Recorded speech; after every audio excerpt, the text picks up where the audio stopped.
मैं एक आपको घटना सुनाता हूँ, उसको सुनना और फिर उस बालक का नाम बताना है। ये घटना है 1734 की।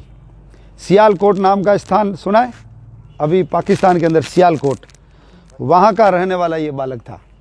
मुसलमानों का राज्य था और मदरसे के अंदर इस बालक को भर्ती करवाया। बड़ा होशियार था, तो वो सारे मुस्लिम बच्चों से आगे निकल गया, उसको उर्दू वगैरह सब आ गई। तो वो सारे बच्चे उनसे चिढ़ते थे, इसलिए उन्होंने इस बालक को गुरु नानक देव जी, झूलेलाल जी और अपनी दुर्गा माता के बारे में उल्टा पुल्टा बोलना शुरू किया। तो इसने काफ़ी देर तक तो सहन किया।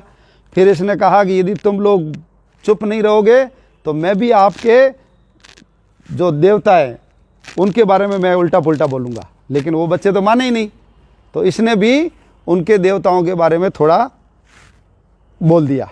और बोल दिया तो सब मुसलमान थे, इसलिए उन्होंने उसकी शिकायत जाकर के जो पढ़ाने वाले थे मौलवी, उनको कहा।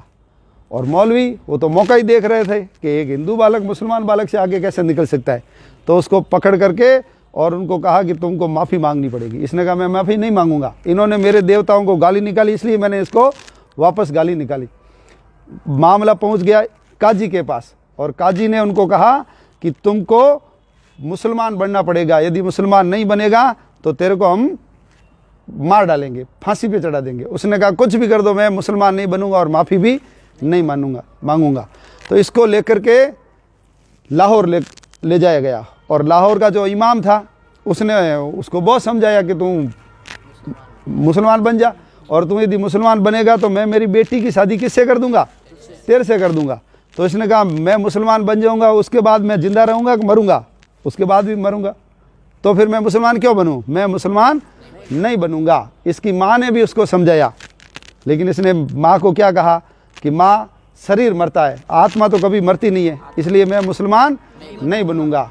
और फिर उसको मारने का आदेश दिया गया और इसको एक जगह ले जा करके खड़ा किया, कमर तक गाड़ दिया ज़मीन में, और जो इनको पहले सताते थे, गालियां देते थे, वो सब इनको पत्थर मारने लगे। और जब पत्थर मारने लगे तो वो तलवार लेकर के जल्लाद आया और उसने पास में आया तो उसके हाथ कांप गए। छोटा बच्चा 14 साल का, उसको कैसे मारूं मैं? तो उसकी तलवार गिर गई।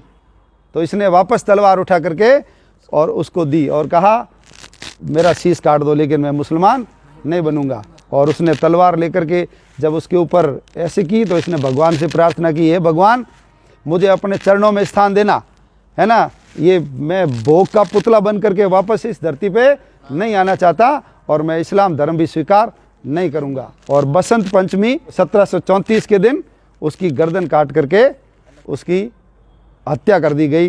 वो 14 साल का वीर बालक मुसलमान नहीं बना, हिंदू धर्म पे पक्का रहा। उसका नाम बताओ। मैं बताता हूँ, याद रखना। उसका नाम था वीर हकीकत राय। क्या नाम था? वीर हकीकत राय। सिंधी समाज में पैदा हुआ था, हैं? वीर हकीकत राय, वीर हकीकत राय। बोलो, वीर हकीकत राय। याद रखना कहानी।